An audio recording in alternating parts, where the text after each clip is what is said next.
So I want to welcome everybody to our special evening of celebration. Thank you so much for coming on such a beautiful day. My name is Helen Leung, and I'm a professor and chair of the Department of SFU's Gender, Sexuality, and Women's Studies. We are very privileged to be on the unceded traditional territory of the Musqueam, Tsleil-Waututh, and Squamish First Nations. And I'm especially grateful tonight to be able to welcome back many former students and faculty members. I'm also excited to see many current students, many of whom I know will be graduating this summer, so congratulations.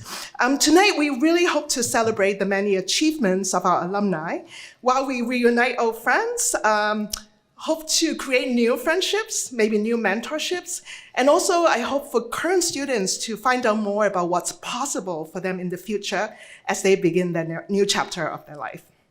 Now, before I introduce our distinguished panel, I'd just like to mention a few housekeeping things and also thank a few people who really it's their hard work that can make this event happen. So for housekeeping, our panel will speak for about 20 to 30 minutes, and we'll have another 30 minutes also for the audience to engage them in discussion and questions. And after the panel concludes at maybe around 7:30, 7:40, the reception will start. There will be delicious food, and there will be a cash bar. So please do stay on afterwards, enjoy the refreshments, and mingle with old friends and make new friends. We will also set up what we call a memory booth over there, where we invite you, if you like, to come and record a short video about your favorite or your funniest or maybe even your most outrageous memories that you've experienced at SFU and at GSWS. We hope to collect these video clips and make a memory collage to share with future students and also alumni who can join us tonight. So I hope many of you will support this project and make a little video about your favorite memory. Now, our event tonight is funded by the Maggie Benston Endowment, which was set up to commemorate Dr. Margaret Low Benston. Dr. Benston was a charter faculty member of SFU and a founding member of our department. She was a committed feminist activist and an author whose academic career spanned the fields of chemistry, computing science, and women's studies. She would have been very proud of what our students have achieved, and I'm so pleased to be able to host this event in her memory. Now, people to thank. I want to first thank our indefatigable manager and also undergraduate advisor, Roberta Nielsen. Roberta is sitting right there. I think many of you probably had been guided by her as you have to meet your requirements through the degree. And she also really organized a lot of the logistics for tonight. I also want to thank our communication coordinator, Casey McCarthy, who's also there. She worked really, really hard on outreaching to our alumni, and she also created and designed all the publicity for this event.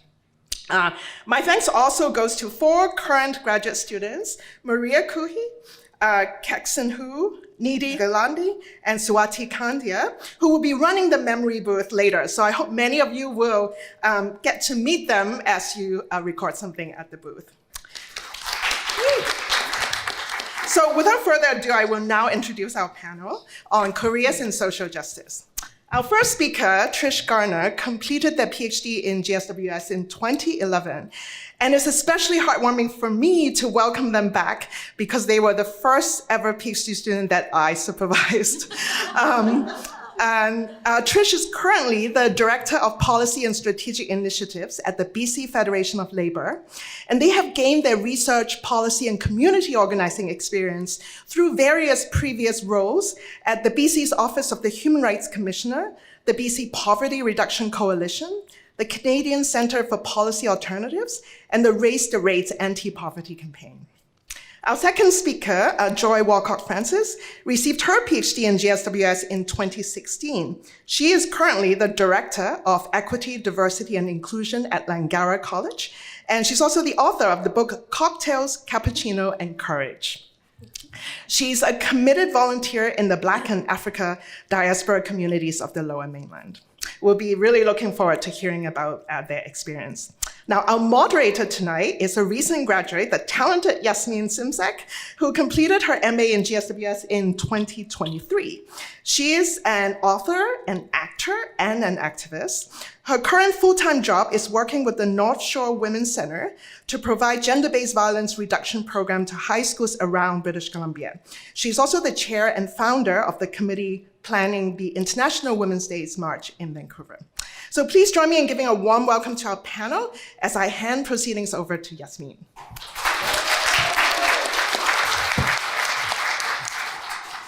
Hello, everyone. Thanks for coming.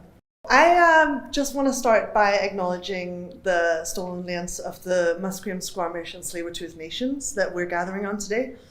I think as part of a night that's all centered around careers in social justice, it's very important that we consider how we contribute to a settler occupation and evaluate and take action in how we, in an Indigenous-centered way, move towards a just future.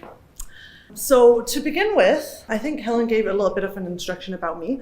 I finished my master's in GSWS just this summer, and I'm now working with the North Shore Women's Centre, the International Women's Day March, and none of the opportunities that I am currently working on would have been possible without GSWS. It's the fact that I have my job is thanks to colleagues that I made in GSWS. It's thanks to Casey's lovely emails that are being sent out with opportunities to everyone. That's how I've gotten most of my opportunities. So in saying that, it's incredibly important that we connect with our alumni community and connect with the people that we meet and work with during our time in GSWS, because the amount of support that I've gotten from GSWS is something I did not anticipate going into it, but I've been very positively surprised about. I've learned an insane amount of things in GSWS, but I've also made friends for life, I hope. And I've met colleagues that I'm now actively working with in all my projects to try and change the world tiny bit by bit. So it's just incredibly important that we attend nights like this to connect with each other, to also, for people who are a little bit more established, to help the youth coming into it, because they've been in all of your positions once. So to be able to pass the baton on almost in a way, even though you still get to keep your jobs, of course. But also in terms of, I think, the fact that we're working in social justice, I think everyone in this room knows how incredibly hard that can be on your own mental health. And to have people to connect with and to support you and to lean on through these endeavors is really important. So I hope you can take the night to connect with each other, as Helen said, meet new people, but also connect with old friends. And just going forward, also being a part of your alumni community, because they are going to be there for you, and you at some point are going to be there to help someone else, which is really exciting. So without much further ado, I think I will pass the word to Trish. Okay, thank you. I'll stand over here. Thank you. So as Helen and Yasmin said, I'm Trish Garner. I use the pronouns they, them, and I'm a proud alumni of the Gender, Sexuality, and Women's Studies Department at SFU. Thank you so much for inviting me to be part of this evening. I'm really honored to be part of the event tonight. And I also want to acknowledge and register my gratitude for being here on the traditional, ancestral, and stolen territories of the Musqueam, Squamish, and Tsleil-Waututh nations. So I've been invited to talk about our time in the Gender, Sexuality, and Women's Studies Department and our time since then. So here goes. I have to say first up that it was a bit of an accident that I came to be in GSWS. I don't know if Helen even knows this, but it was a lucky accident because I ended up loving my time in the department, learning from many of the faculty that I see here tonight, which is great. So how did I fall into it? Well, I came to Canada in 2020 for a gap year after finishing university back in England. I was inspired by all these Canadian hockey players that were on the university team. And so I set off to Vancouver to build my own ice rink in my backyard here in Vancouver, not realizing, of course, that it matches southern England for rain and more rain. But after being here for almost a year, I fell in love, both with the place. It is a very beautiful place here on the ocean and with the mountains, and also with my now wife of almost 20 years. So I scrambled to figure out how to stay longer. I was on a single work permit working at an engineering lab at SFU. And so it seemed like getting a student visa was probably the easiest way to stay in the country. So I jumped through those hoops and started taking some philosophy and some gender and sexuality and women's studies courses. I also have to admit that my parents were a little disappointed. Not only was I moving halfway across the world, but I was switching up what they thought was a useful career in engineering to something, let's just say, that they didn't hold in such high regard. But I absolutely loved it. And so those 1 or 2 courses became a few courses, and those few courses became an undergraduate degree, and then ultimately, years later, a PhD. So for me, gender, sexuality, and women's studies, and the political roots of SFU and many of the Vancouver communities that I connected to during that time was really a story of becoming, both personally and in relation to my social, cultural, political, economic location. It really was about bringing to life that feminist principle of the personal is political. Where else would I have learned that I'm an imperialist pig? Coming from England, they certainly don't teach that in mainstream education in England. We learn about kings and a couple of queens, but we don't learn about the colonial violence enacted in their name. And so as a first-generation white British settler on First Nations land who's directly benefited from that violence, that's something that I need to reckon with, to strive to build a decolonial approach to my work and to my life. And through GSWS, I started on that journey of reckoning, coming to understand my points of privilege and oppression and all the intersecting systems of power and oppression that we all swim in every day. Capitalism, colonialism, white supremacy, heteronormativity, ableism, and the list goes on, of course. GSWS is relentless in its pursuit of power, to find it, to make it visible, to turn it upside down, to analyze it, to hold it accountable, to disrupt it, resist it, rise up against it.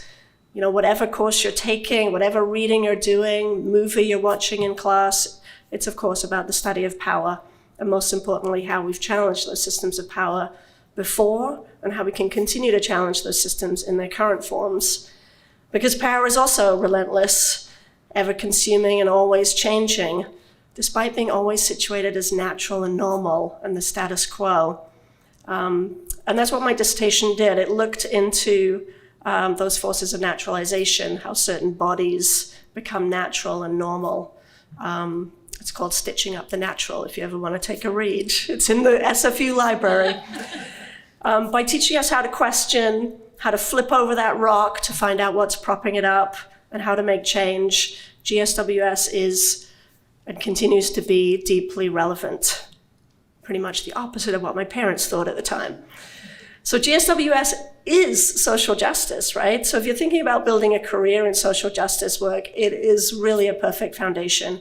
I credit the department with setting me on an empowering and enlightening path through anti-poverty community organizing and government advocacy with Raise the Rates and the BC Poverty Reduction Coalition, human rights research and policy work at BC's Office of the Human Rights Commissioner, and now labor rights and climate justice and jobs work at the BC Federation of Labour.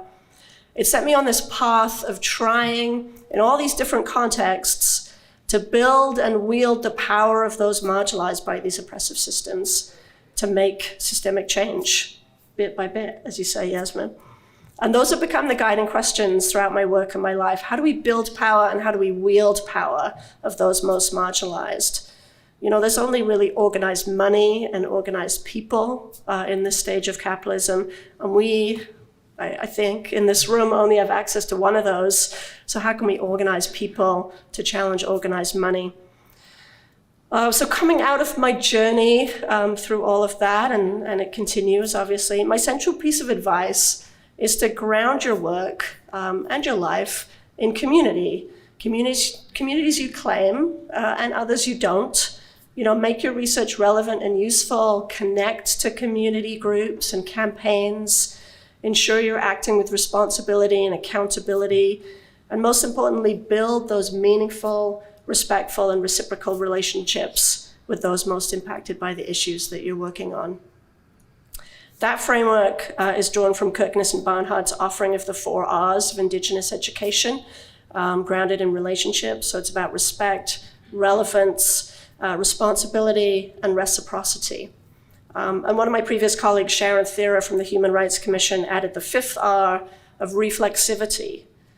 So the importance of engaging in community, one of the important pieces, is to ground your work in nothing about us without us, that approach from the disability justice movement. And that's important because we don't know what we don't know. So we must continually practice that reflexivity and humility when someone gives us the gift of revealing what we don't know. That I learnt pretty early on in my work as a research assistant with Raise the Rates, mentored by longtime community organizers Jean Swanson and Wendy Peterson. And this was an RA opportunity that I got whilst at GSWS because the department was part of a SHIRK partnership with the CCPA called the Economic Security Project.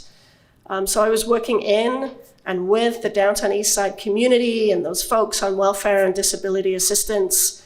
And it was really them and their humor, their creativity, their passion, ultimately their love, radical love, that blew away all my assumptions, my preconceived notions about how people end up in poverty.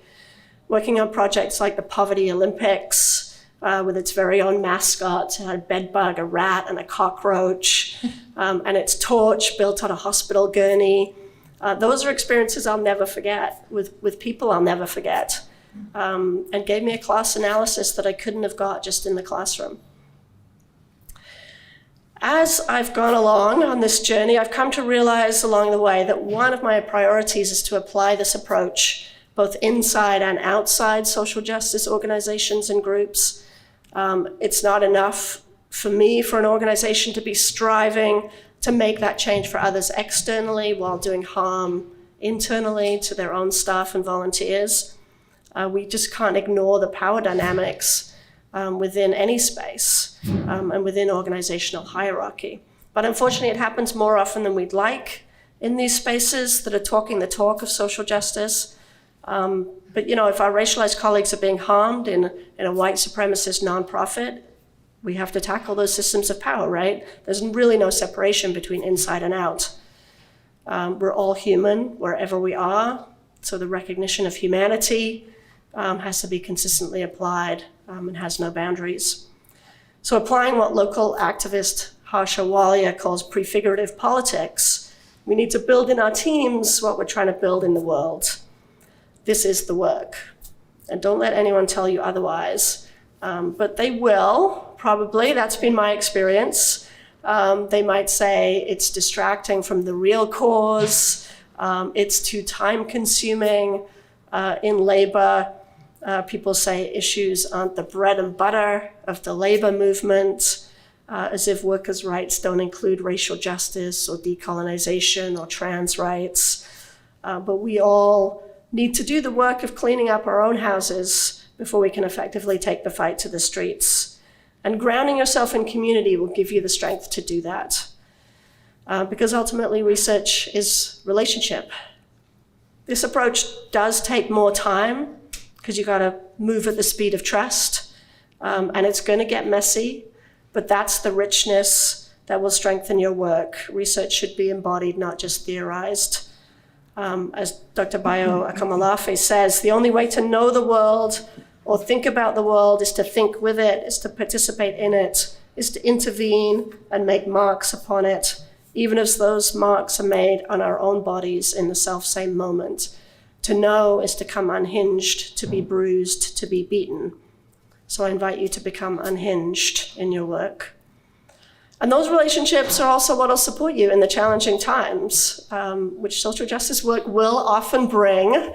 It's not all roses and rainbows. It's not easy, right? There are a lot of uphill struggles. We're all suffering deeply in this time of polycrises. But if you embed community care in your work, if you share food, if you share music and find joy there, self-care will follow. This became really clear to me in another experience I'll never forget in my career. When I just joined the BC Federation of Labour, I was at their convention for the first time with over 1,000 workers in this huge room at the convention centre. Which way? That way. 1,000 workers from all sectors of the province, from teachers to pipe fitters, from dock workers to radiologists, from electricians to garbage workers, all in this same huge room, debating these resolutions on the floor, coming to the mic, baring their souls, telling their stories in passionate support or opposition to these various resolutions. And it was an incredible, visceral, powerful experience of solidarity, of that community across difference that really lifted me up. And we need so much more of that. So take the time to build it when and where you can. I just want to be clear that I'm not saying you have to drop everything to do participatory action research. My PhD wasn't that. It was based in Foucauldian discourse analysis. But I took every other opportunity to get grounded in community, to learn from others, to take up those research assistantships. Whatever comes your way, say yes when you can, if you have the time and ability to do that. And a quick plug, I'm sure there are many opportunities out there right now, but one I'm connected to right now is another SFU CCPA partnership called the Up BC Project, Understanding Precarity in BC, and we're always looking for RAs, so let me know. So as I said, my time here was really a journey of becoming. Within a few short months, at the end of 2011 and the beginning of 2012, I defended my thesis and finished my PhD, thank goodness. I had chest surgery. I welcomed our third child into our family after twins a few years earlier. And I started my first sort of real full-time job as a provincial organizer of the BC Poverty Reduction Coalition. And it's been a really amazing ride since then. And so I do want to thank all the faculty and staff, many that I recognize tonight, that set me off in the right direction on that ride. A special thanks, of course, to my graduate supervisor. I didn't realize I was your first, Helen Leung, who not only introduced me to all the tea shops in Vancouver, gave me incredible guidance along the way. So wrapping up, I do want to emphasize that my education from SFU GSWS really did provide the best grounding for a career in social justice. From critical power analyses to the hard research skills, there really is never a day that I don't use it in some way. And in this challenging, polarizing time of real versus fake, of right versus left, of free speech versus hate speech, whose rights trump whose, where my very existence as a trans person is apparently up for debate, I honestly believe that the world would be a better place if everyone had taken at least one gender, sexuality, and women's studies course. And I'm very glad that I did.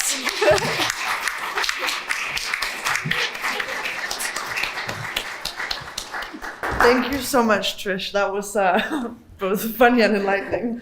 I think we should just give the word straight to Joy now, and then we can have a little chat afterwards. Okay, thank you. All right, good evening, everyone. It's so lovely to see you all here. I was telling Roberta about a week ago that I actually had a nightmare, that I was on my way here, almost here, and I had no idea what I was going to say. And then I got here this evening and I was told there's a registration of about 70 persons, so I started freaking out again. Anyways, so just want to start by saying I am a descendant of people who were displaced from their homes, from their home countries, enslaved, forcefully taken and transported across the Atlantic Ocean to further displace the indigenous people of those lands. I am of Jamaican heritage, born and raised in Jamaica, which indigenous name is Jamaica, and it's an island in the Caribbean whose original inhabitants were the Tainos. It is important for me to acknowledge as well that I am an uninvited guest and settling and has settled on the territories of the Coast Salish people. As you know, my name is Joy Walcott-Francis. My pronouns are she, her. Okay. All right, so I was invited to talk about my time here at SFU and in the Department of Gender, Sexuality, and Women's Studies. I wasn't quite sure what I was going to talk about, but I just want to say it's weird every time I say GSWS because when I started, it was Women's Studies. And I remember vividly those days when we were meeting and those emails were going back and forth about why is it we need to move from Women's Studies to GSWS. And it was really a pivotal time for me as well because it had me thinking about a few things. One was really around funding opportunities for small departments to be able to survive. And so it was a time when women's studies departments were really thinking about how to make the change, how to pivot. And at the same time, also thinking about, okay, so when we open this up and when we move from women's studies to gender studies, gender, sexuality, and women's studies, what does that look like? And so it was also a moment for me to be able to truly think about what that meant for me, what that meant for the rest of my education, what that meant for where I was going, and really what that meant for my peers and my colleagues in the program at the time. And it was really fascinating to have had some of those discussions around, okay, so when we say GSWS, what are those courses that are going to, be taught? Anyway, so as I said, I'm from Jamaica. I want to start with a few things, or what I've done is in a bit of way looked at those pivotal moments for me and that got me to where I am now, being the director of Equity, Diversity, and Inclusion at Langara College, the first EDI position, director position at that college, where of course I am conscious about the fact that I'm the first in that position. So that's something else to think about. So my journey to GSWS started back home in Jamaica. I pursued my bachelor's in international relations and a minor in social psychology. My career path was to have been a politician. That's what I truly had wanted to be. So I embarked on an international relations degree thinking, okay, this thing will propel me to what I wanted to do. I started the degree part-time because I was working at the time. And in my fourth and final year, there was a guest lecturer who came and did a lecture on gender. And the moment I left that class, I knew what I wanted to do. But it felt for me as though I sat in this course for 3.5 years thinking that this is my way forward. And it wasn't as though I was not aware of inequities around me, because I was already volunteering with local organizations on poverty reduction in inner city communities. But this one lecture, and all of a sudden I was, wow, okay, this is what's going on in the outside of the bubble around me. And so by the time I had finished my undergrad degree, I think I waited for almost a year, but really and truly, I did not wait for a year, because during that time, I was already searching, where can I do a degree in gender studies? Where can I do my master's in gender studies? And that search led me to England. It led me to a tiny fishing village in a city called Kingston upon Hull, northeast England, about one hour or so away from Leeds.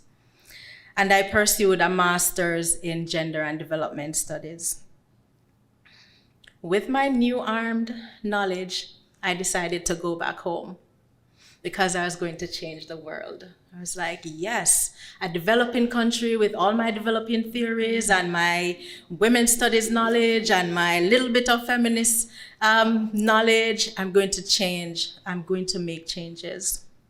So I went back home, and I actually went into an administrative position. But at the time, it so happened that there was a position open in the Department of Sociology for an instructor in gender and sociology of the Caribbean, and I fell right into that role. So I taught that course for a number of years. For a few years, I also taught a course in sociology. And I felt as though I was being, immersed in this world of what I was doing. I was enjoying teaching until it occurred to me that I wanted more. So again, there came that itch of wanting to do more. I was also volunteering with an organization called Women's Media Watch. And so that organization, their vision was to address portrayals of women in the media. And so I was also involved in doing workshops, talking about some of these issues. And being in the Caribbean at that time and in Jamaica, there were so many sensationalization and of women in the media. And so it was really key for me. But then I figured I wanted to do a PhD. I had no idea what that meant. But my boss at the time, a very lovely gentleman who has now passed away, I wanted to follow in his footsteps because he was so brilliant. He was involved in the community, he was active in the community. And I just wanted to walk his walk, So I started looking around for PhD programs in gender studies. I saw a few programs back east in Ontario, in Toronto, but I did not want to go there because I wanted to be in an atmosphere where I was away from distractions. I have family in Toronto, and I knew what that meant. So I searched further away, and I found SFU. I sent in my letter. I contacted a faculty in the department to say, this is my area of interest. Are you able to supervise me? Yes. And so I packed my bags. I remember when I got the message and I got the response from her. I was in the library studying because I was also doing a diploma in teacher education. So I was in the library studying, and I opened my email and I saw it. And the entire library erupted because I was going off to do this thing that I really wanted to do. So I came here, and then I realized that I was here. Things actually got real. Suddenly, I was immersed in all things gender and women and feminism and feminists, and I realized that I was out of my league. I felt that I was out of my league. There was language happening around me that I could not comprehend. So what I thought I'd known before, I really did not know. For me, and Helen, forgive me, one of the most difficult courses for me was feminist theory.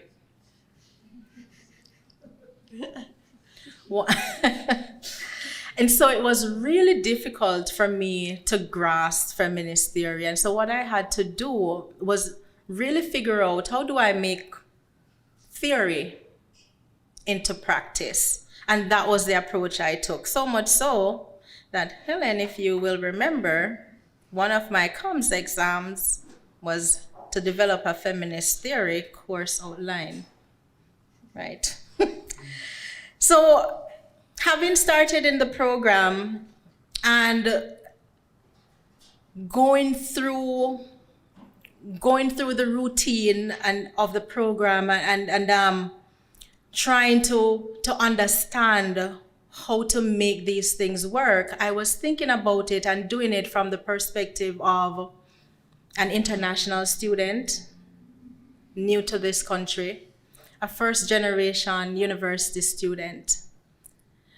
And I say that because for a number of students that I've met, especially in particular over the last couple of years, recognizing that they too are first-generation students, university students, and that has had an impact and will have an impact on how you move through life and the studies that you do. Because for me, it was a thing around trying to navigate and try to understand. I said before that I'm coming here, I have no idea what I'm coming here to do. I didn't have parents who had gone through post-secondary institution to say to me, no, Joy, do this, don't do that. I was still trying to figure things out on my own. So even though I felt like I knew what I wanted to do, there were many moments when I just did not. What I did know was that I wanted my focus to be on women's health, in particular, Black women's health.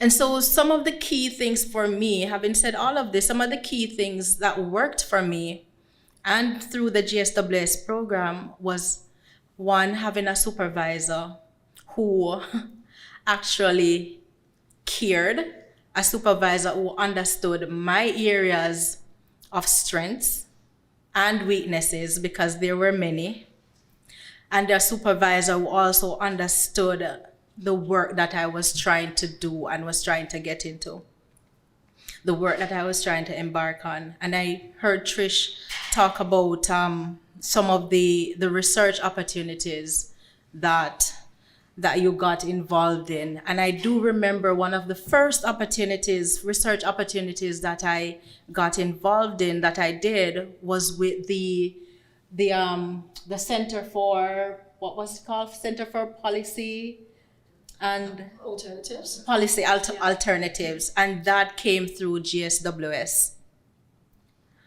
And so for me, that was one of the stepping stones to getting me to this point that I'm at now.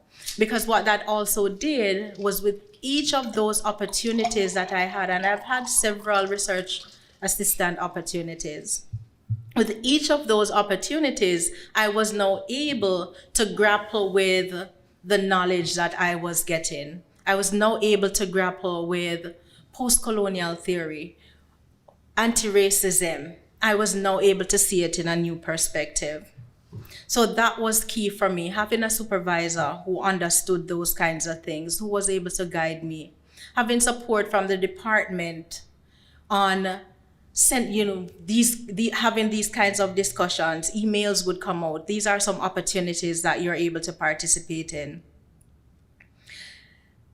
Another thing that I found important within this, again, as an international student, as a student, first-gen student, was the opportunity, was GSWS in itself as an interdisciplinary department is unique. It offers each person who steps through the door the opportunity to expand and to explore. And again, this is where I say my supervisor understood my weaknesses, because I wanted to do everything. I was, okay, I'm interested in health. Let me go do this course over in health sciences, or let me go do this course here in sociology. So the opportunity that GSWS provides is one that will allow you to be able to pursue your areas of interest, to have a better understanding and an idea of what exactly you really want to do. So for me, it provided the opportunity to move across departments, filled in the gaps for me. The courses themselves here in GSWS, and you mentioned that, Trish, as well, these are social justice courses. The minute you start, you embark on them, you realize the level of activism that's involved. You realize the amount of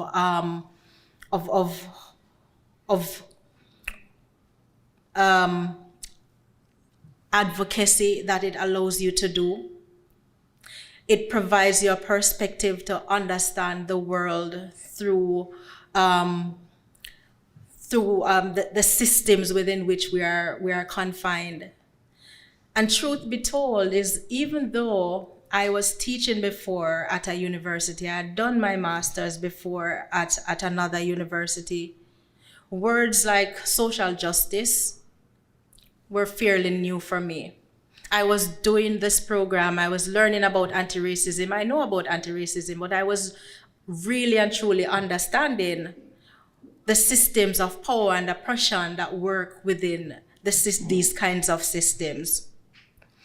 So it was an opportunity for me to be able to utilize some of the knowledge that I was garnering from this course. And when I honestly now, I look back and I think about even the opportunities that I had to teach, to TA, and to sessional in the department, I realized how much those opportunities allowed me to be able to develop on those knowledge that I was intaking. So I was now not just imparting it, but also learning within those contexts. And that for me was quite beneficial. It allowed me to, in a lot of ways, think about myself as an expert in the field. And it's quite ironic that I remember when I started building my committee, one of my committee members said to me, "Joy, I want you to write for me, what are those areas that you see as your areas in which you want to become an expert in?" And I remember distinctly writing anti-racism. I'm not sure I really understood what it meant.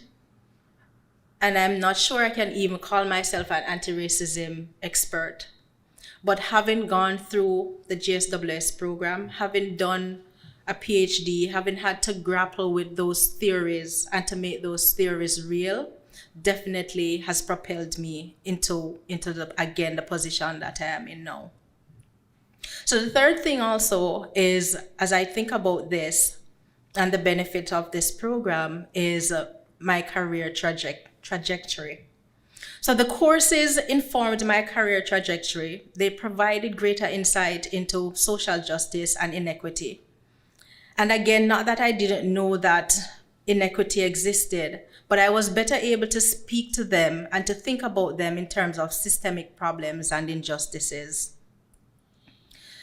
The identities that I occupied while I was here as an international student also informed the work that I'm doing now.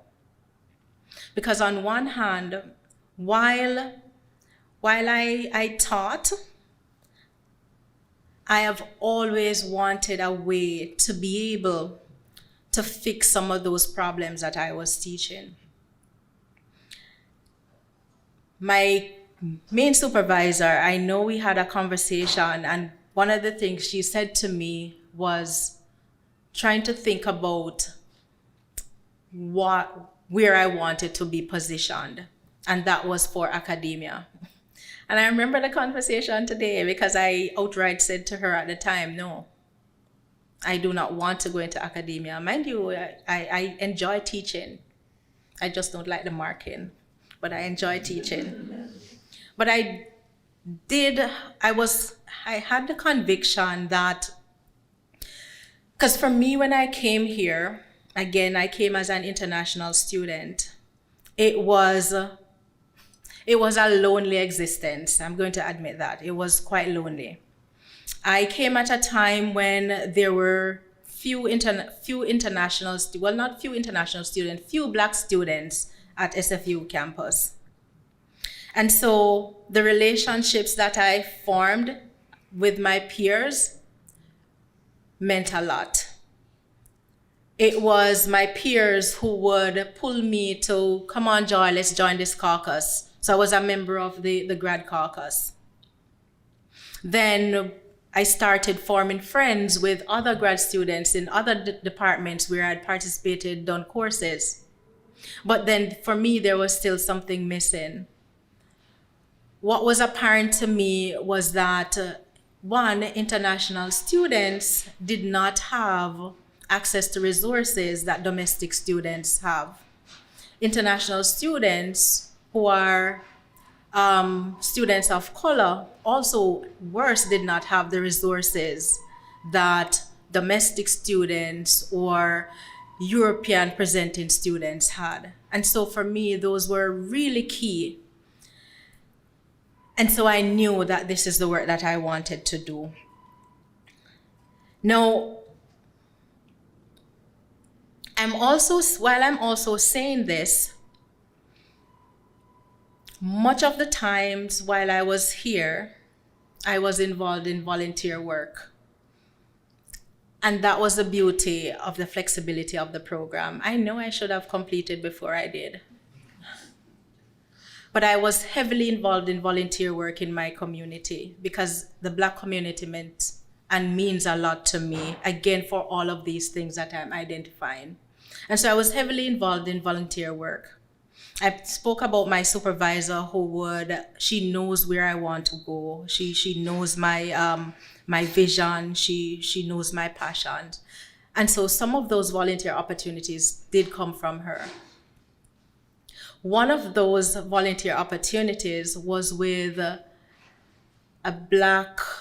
sit on the board of a Black women's health organization.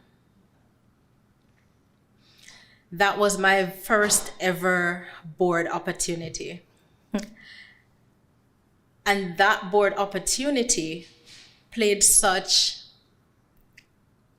a huge role in one of my career opportunities that I later on got.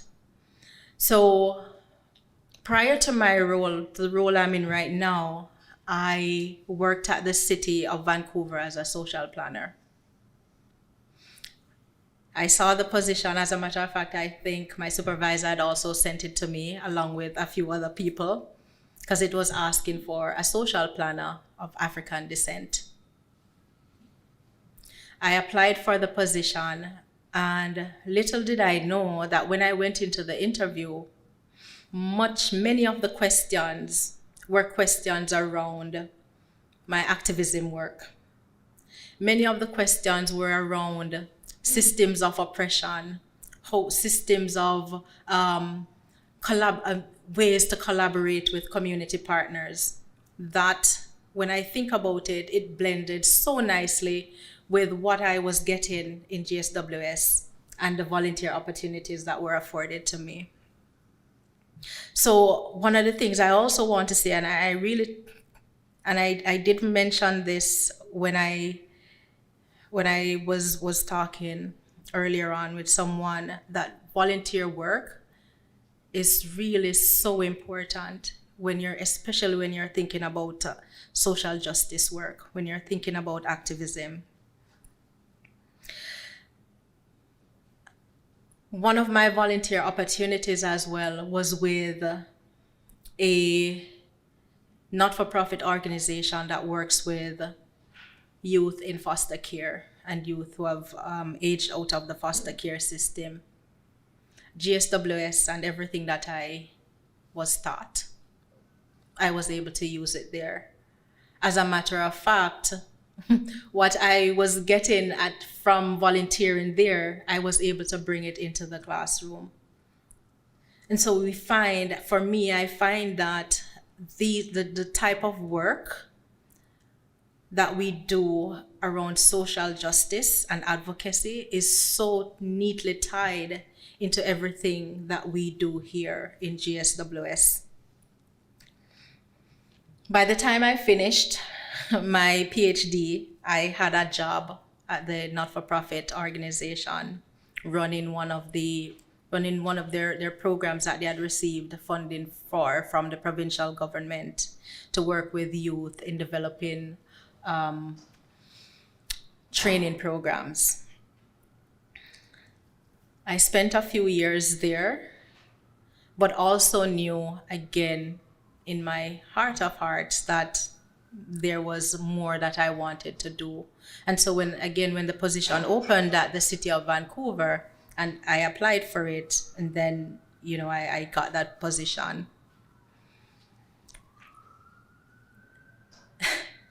From that position, I realized at the time, I knew, again, coming back to all of my experiences as a student in the department, I knew that my heart was in the education system. I was also teaching at Langara as a term instructor, teaching in the kinesiology department. And so when this position was advertised, I knew that's what I wanted to do. And so when I applied and I was being interviewed, again, every single thing that I could draw upon. So yes, my volunteer work played a role. The work that I did at the City of Vancouver played a role.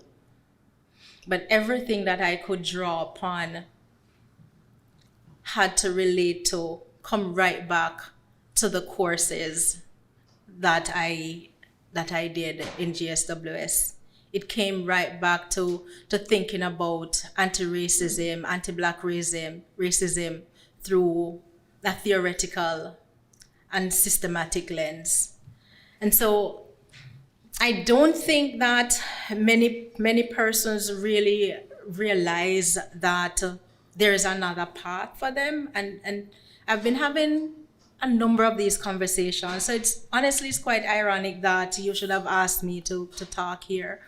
But in the past few months, I've been having a number of these conversations with persons who have done a PhD and either wanting to get into the social justice field or into the EDI field. And one of the things I always say is to think about your volunteering work. Don't always focus on the fact that you're doing a PhD and what the PhD is gearing you for is academia. Because a lot of us think that when we do a PhD, the next option is academia. But there's so much out there for us. And I went through the process of discovering it, even though I knew I didn't want to stay into academia. But my journey was a bit more like this. The only last bit I want to add to this as well is that even though I'm talking about this journey and everything here through GSWS and how that propelled me to this position, one kind of caveat that I have as well is that of credentialing. Canada operates on a system of credentials. And so for me to enter into the space of EDI, I felt like I had to prove to myself and to prove to the world that I can actually say that I'm an EDI professional or an EDI expert.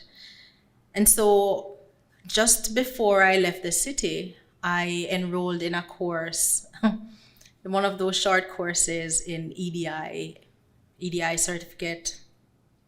And I spent a whole lot of money to do it. But what I realized and what I was realizing through doing this course, it wasn't a hard course for me, because every single thing that they taught in the course were courses that I've been through in GSWS. Every single one. And so what it also made me realize as well was this whole thing around feeling as though you're an imposter. That imposter syndrome that I have all the time. Because I didn't feel as though I could go into an EDI space without having a paper that says you're EDI accredited. And so I also say this to you, that whatever your passion and wherever your heart leads, if you think that this is where you want to go, pursue it. So those feelings that often come to say, well, I am not qualified, I cannot do that. Especially if you have been here in this department, you have the background for it and you can do it. So thank you.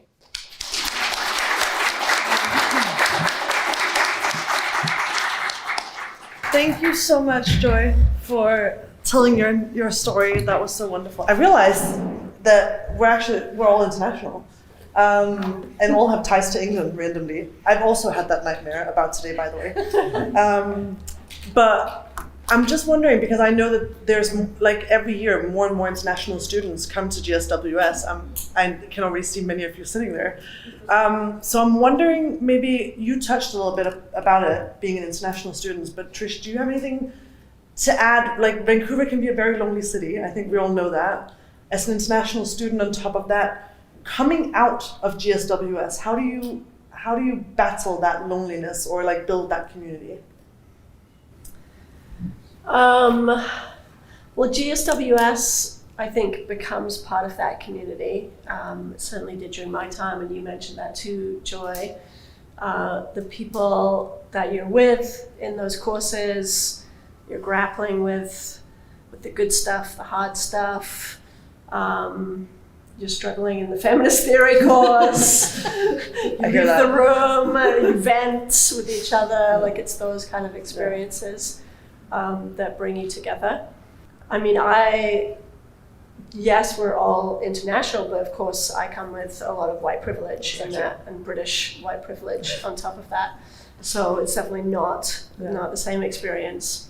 I mean, I'd also say that when I came, the context around housing was really different here in Vancouver, and it's just changed dramatically in the 20 years or so that I've been here.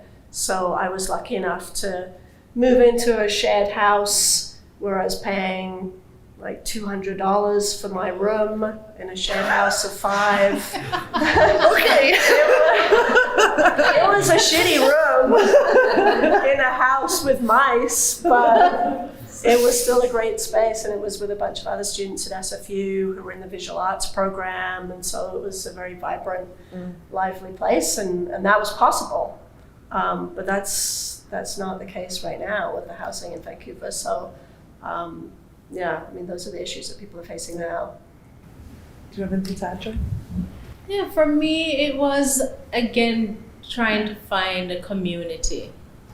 So apart from my peers in the GSWS program and folks that I've met in other programs, it was, so SFU has, at the time when I started, SFU has a Black Students Association, African and Caribbean Heritage Students Association. And one day I was in the library, I think I was going upstairs in the library, and someone ran up to me, tapped me on the shoulder and said to me, "You must be the girl from Jamaica." And I looked around, and it was another Black student who is also from the Caribbean. And it was at that time, so then she introduced me to the Black Students Association. And the Black Students Association literally became my home when I was there. So if I wasn't in the department, I was in the Students' Union building? no, we didn't have the student building there. I don't know if there was a... I The think that's what- rotunda, in the Oh, yeah. rotunda. So, and I think it's really important as international students to be able to find community and to hold on to community. But also, when you think about community, to think about the community that's good for you. Yeah. Right? So. Yeah, thank you. I'm going to open it up to the floor if anyone has any questions. Oh, I do. okay. So the first question for Trish about what your words of wisdom are. Around lateral violence. Around lateral violence, Easy yeah. one, right? I mean, that's the way these systems of power and oppression work, right? They make us think that that there's a pie of a certain size. Most of it's already been eaten, and we're just scrambling over the crumbs, right? Or the most marginalized people by those systems, whatever they might be. And so in those moments of survival, when, I mean, we're living in those right now, when we can't afford our food, we can't afford our housing, et cetera, we turn on each other in those moments, and we fight with each other, and we think that it's a zero-sum game, right? So a lot of the work I do is trying to bring people to connect the dots and turn our attention to those who are hoarding all the wealth at the top, hoarding all the power for themselves. So instead of fighting, horizontally, we need to look vertically to the strata of power systems that we're all occupying. I'm sure you have lots to say about lateral violence too. Do you want to add to that question? Yeah, I think, much to what you have said, because the way that the system or the institution within which we operate is set up in such a way that power rests in few hands, in hands of dominant members of society. And so it is important for us in the work that we do to really approach it from a perspective one of, I would say, I'm just thinking about my position as well, approach it from a position of one, humility around trying to create understanding. Because even though the system is set up this way, and this is the way some people would want to keep it, we also need to remember too that without the knowledge and understanding, the systems won't change. So what's our role in helping the system to change? It comes a whole lot with not just advocacy on its own, but education. How can we influence? And so a lot of times, because if you don't understand or know my perspective, then you won't be able to change it. So as social justice advocates, or however we want to see ourselves, it is our job to bring perspective. So it may take a whole lot of work, and I know we were talking about this earlier on. Sometimes it feels as though it is such a hard fight, and you're banging your head, literally banging your head against the wall, but it's the work that we must do. Do you also want to touch on the second question So about... the second question was about the framework and for it not to be a checkbox. Again, comes back to some of what I just said. A lot of times we approach this work and we see it happening in a number of organizations and institutions, especially now when we talk about, so EDI tends to be a buzzword. It's been this buzzword, and everyone wants to have an EDI framework, and we're doing this great EDI work. But for me, I have, and I know people have said to me in the organization, have said to me, Joy, how can we be sure that this won't be another checkbox? And so the work that I am doing also involves work with the leadership. And so it is important that the president and CEO also understands the importance of the work, also understands the feelings and thoughts and ideas that the college community has around this thing just being a checkbox. And so having had that understanding, consideration, collaboration along with senior leaders, then we can work together to ensure that, one, there's budget to do some of the work that we're doing. And it is also important that the college community sees the commitment in action of leadership. So I work with leadership to ensure that is also that's also being seen. So for instance, we have sessions. I don't want to take up too much time, but there are some of the burning issues that are happening. You know, we have conversations around. So for instance, right now, where Led Peer is providing a set of workshops for us around Indigenous cultural safety. And the very first one, there was no member of the executive leadership team present, and that was problematic, right? So it meant that the next steps that we had to take was to say, listen, this is what the college community is saying, and people need to see you active. So it's navigating some of these instances to ensure that it's not just a checkbox. Great. Any other questions from the floor? Yeah. In case not everyone heard that, the question to Trish about what their day-to-day looks like, and also how you get people to listen to you about your procedural changes, which is a good question. My day-to-day at the BC Fed is, it's different every day. We do a lot of getting out into community around the province and listening to workers. Actually, we're just heading out on a road trip fairly soon to go around and talk to workers about the changing environment and changing economy, particularly those in the energy and resource sector. Because we represent, if people don't know what the BC Federation of Labour is, it's a coalition of most of the unions in BC. So we represent workers in the oil and gas sector, in government job, all over the place with lots of different perspectives. And part of my role actually at the moment is to bring all of those voices and perspectives together in a Labour-led, worker-centred climate justice and jobs plan. There's a lot of on-the-ground work.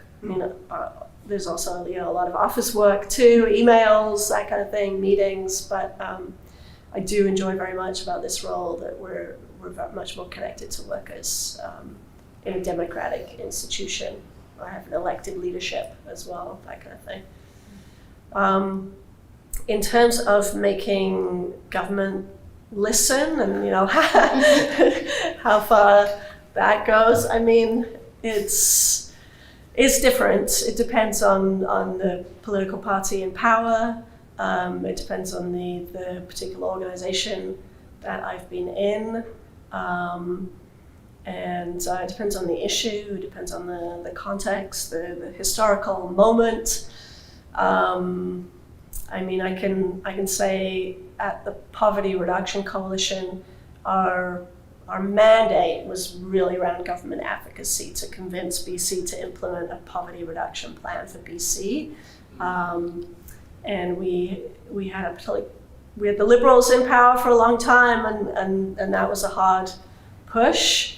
But there was a lot of solidarity in that. Like it's easy when you actually have a known wall that you're fighting against, and everyone came together in a very strong way to push that.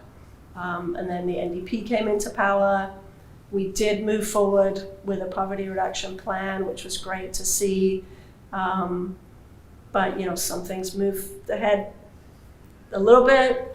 Some things more, like we got a universal childcare system, or we're building it, but the welfare rates didn't go up as much as we'd hoped. Like there's always a bit of push and pull there, and that actually became harder at the coalition to hold all those voices together when some were moving further than others.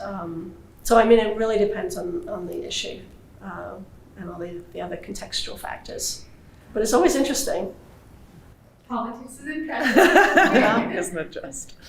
If you're interested, working as like a ministerial assistant, who's like a direct contact with the minister and really supporting them in all their travel and back and forth stuff, it's a very intense job, so there's a lot of turnover in those positions.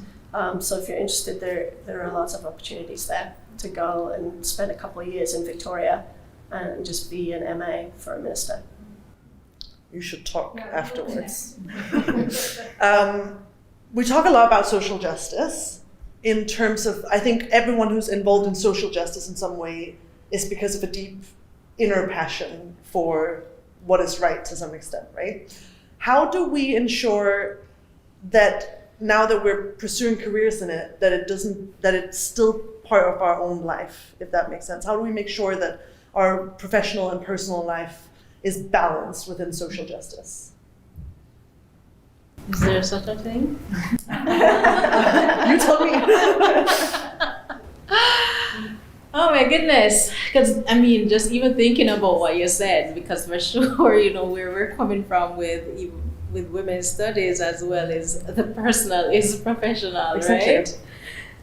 So, for me, one of the things I often think about is self-care. That's really important when you're doing social justice work, because there can be high burnout. And I am mindful about that. So it's always important to hear stories and to have to hear stories and to have connections with folks in the area. Because this is where you not just collaborate on issues. So right now, for instance, I am a part of a network with folks in the EDI space who span the country. So folks back east, next door, Alberta, and some of the things that we talk about are issues that are impacting us. So that allows, in some ways, takes away some of the burden, takes away some of the reinventing the wheel. And that's key to the space, because everybody wants to do things and to do innovative things, but there's something that's already done by some other institution. So we in operating in silos in the space is what leads to frustration and burnout. So that's one thing. So I think it's really important to form alliances and partnerships and to start having those discussions. But then the other thing for me, as well as I said, is self-care. And more, especially since I've been in this position, I think I said it to someone yesterday in a meeting who was already asking, so what summer plans do you have, Joy? And I already have summer plans. I've not been the person in my previous life to be thinking about plans for the summer. But it's so key for me to think ahead, to think and to utilize the benefits that the organization provides. So I think those two things are key. Self-care is really key. Yeah. Trish? I don't know if I'm the best person to answer that question. I think being connected to other spaces outside of work is important for that kind of balance. For me, obviously, family is a big piece of it with 3 kids and my partner and a dog. So they keep me grounded. They honestly don't care at all about what I do at work. And they are totally burnt out on social justice issues and going to rallies from all of the years when I could drag them along, and now they're too old to do that. So it's that kind of thing. Also, what I've learned in some of the toughest spaces around social justice work is my health and wellness is the most important thing. It's come back to that analogy of put your own oxygen mask on first before you put others on. But I think a lot of us don't do that in social justice work. We're continually trying to put the oxygen mask on everyone and all the issues. So I've really learned that over the last few years to prioritize my health and wellness and leave organizations and spaces that aren't healthy for me. Exactly. And that's tough, but it's necessary. Yeah, good. Okay, final words. What is the last one short advice you could give to a GSWS student that's about to graduate? Oh, wow. In like 10 words or less. I would say enjoy the moment. It's so easy to get caught up. And I know you said one final word, but it's so easy to get caught up in the next thing, the next big thing, the next phase. What am I going to do? But really realizing, first of all, how much you have accomplished to get here. It's not easy work. And so whatever you're thinking of doing, enjoy it. And as Trish said, if it's something, the space doesn't feel right for you, it's okay to step away. You may have to assess your situation, but it's okay. To me, again, health and well-being is what matters. I think that's great advice. Yeah, enjoy the moments, enjoy what you've accomplished, enjoy what you've achieved. It is huge. It is a lot of work to go through GSWS, and trust that it will be the foundation that we've spoken about, that it is. Things will come, and also learned this from my kid, don't be destination oriented.